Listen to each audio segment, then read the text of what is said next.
16টা বছর উনি আমাদের ফ্যামিলি থেকে দূরে। এর নাম হচ্ছে শামসুল আলম, হেরে দিছে শামসুল হকে। উনি এই একই মামলার একজন সাক্ষী, আবার উনি এই একই মামলার একজন আসামি।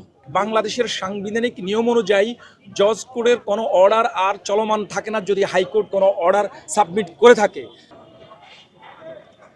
আমার হাজবেন্ড ছিল পঞ্চগড়, আসার পরে এক সপ্তাহ পরে গন্ডগোলটা হয়েছিল, মামলা দিছে। মামলাটা হইলো হেরে মিথ্যা সাক্ষী দিয়ে এই মামলায় 10 বছরের সাজা দিছে। এর নাম হচ্ছে শামসুল আলম, হেরে দিছে শামসুল হকে।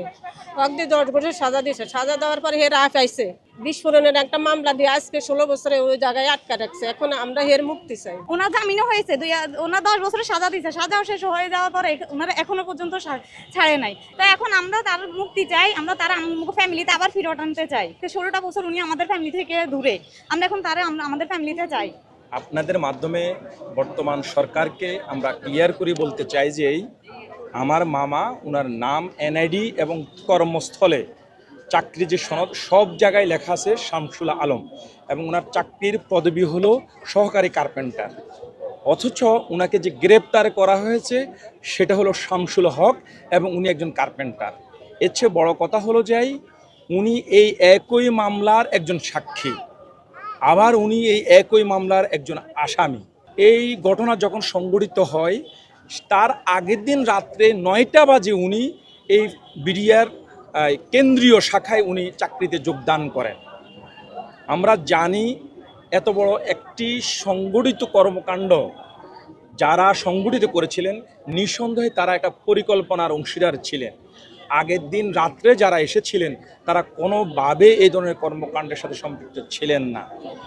এর বাইরে এই ঘটনা সংঘটিত হওয়ার পরেও উনি বিডিআরে 1 বছর চাকরি করেছেন এবং সেখানে উনি বেতন ভাতা সব কিছু পেয়েছেন।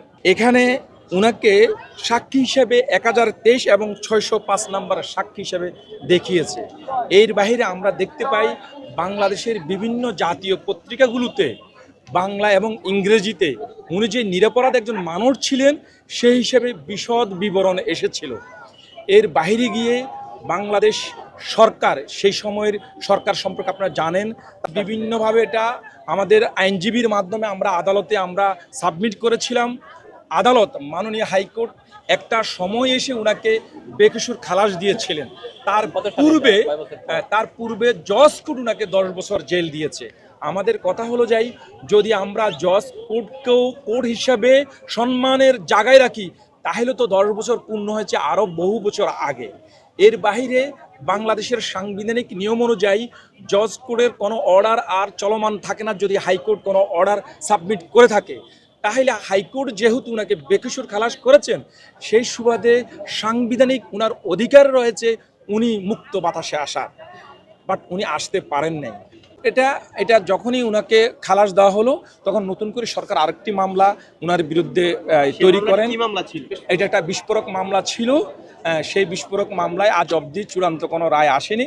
বৈঠক করব, আমরা প্রত্যাশা করি আমাদের যে সরকার এখন বাংলাদেশ একটা সুশাসনকে প্রতিষ্ঠা করার জন্য কাজ করে যাচ্ছেন, ওনারা নিঃসন্দেহে সুনজরে নেবেন।